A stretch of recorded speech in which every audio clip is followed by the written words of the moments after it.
Hello everyone. Today I'm going to talk about my final project, Virtual Reality Laboratory in Middle School Education. Many of you must have heard the word virtual reality, and some of you may actually have used the virtual reality headset. The first time I used virtual reality, I was amazed. It feels like you have entered a different world and lost connection to the reality.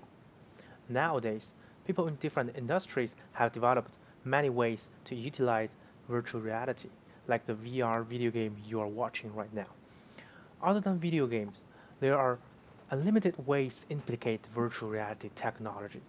For example, people use virtual reality tourism program to travel around the world without leaving their bedroom. Customers who want to buy a new house or apartment can walk around in the property even if the building was not built yet. However, one implication of VR technology I believe will change the world is using virtual reality in education. Students can use VR to travel across time and learn history events more dynamically. They will not be bored by the history event in their history book. Rather than sitting in the classroom and looking at the world famous painting or sculpture from the textbook or their computer screen, students can walk around art museums in the VR simulation and they can get as close to the art pieces as possible to observe the detail of this masterpiece. But today, I want to talk about using virtual reality to simulate laboratory experiments. Actually, before the virtual reality technology came to the market, people already have started to find a better solution to overcome some limitations of traditional laboratory. Therefore, the virtual lab was invented. Different to the virtual reality lab, virtual lab is students operating simulated or real resources through computer screen. Here's a short video demonstrating one of the virtual labs in the market. I think many of you have used or seen this kind of virtual lab. It is usually low quality of image and the interaction with the experiment subject limited too. However, researchers like Nickerson had conducted experiments on the effectiveness of using virtual lab comparing to traditional laboratory.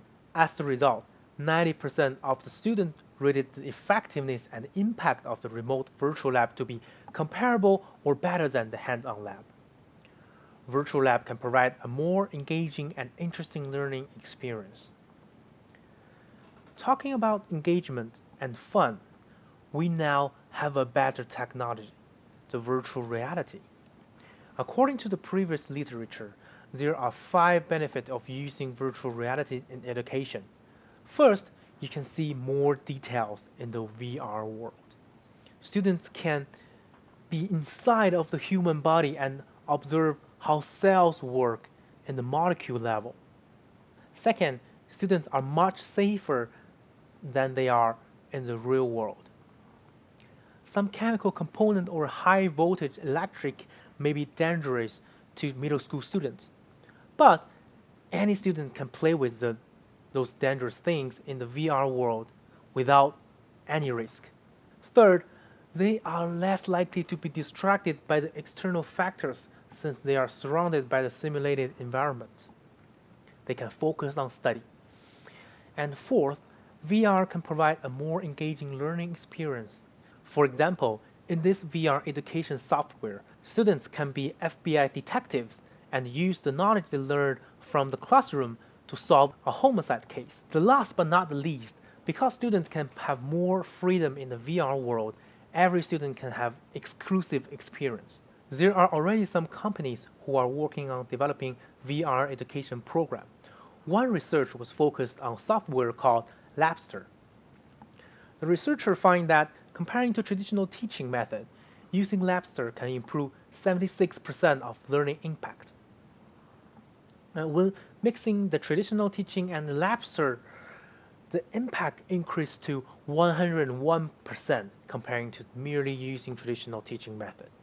Therefore, I think using VR in middle school education can improve the quality of learning for students. Teachers no longer need to worry about students getting hurt from incorrect operation or students got distracted from something outside of the window or by other students. However, to truly understand whether a technology will be adopted by the target group, the best way is to communicate with the target group. This is what we have learned in this class. Therefore, if I were going to continue on this study, I'm planning on interviewing middle school teachers and students. Also, conduct multiple focus groups and let the teachers and students to try the VR laboratory themselves so that they can evaluate the usefulness and ease of use.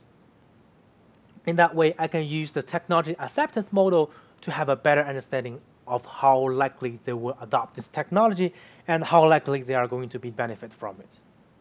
Thank you very much.